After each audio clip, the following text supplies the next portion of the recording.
Ey insanlar! Şuraya bakın!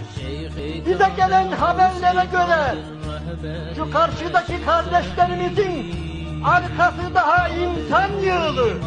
Buralara gelemiyorlar. Çarşılar kilitlenmiş, sokaklar kilitlenmiş. Evet, peygamberle savaşanlar kaybetmişlerdir. Lütfen bunu itiraf etsinler. Lütfen bunun gereğini yerine getirsinler. Peygamber kazanmıştır. Peygamber sevdalıları kazanmıştır.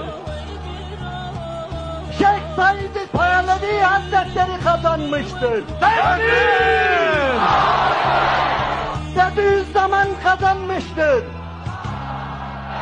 Muhammed Esad Erbili kazanmıştır. İskilipli Atif Hoca kazanmıştır. Şapka giymiyorsun diye idam edilen binlerce Müslüman kazanmıştır. Kemalizm kaybetmiştir.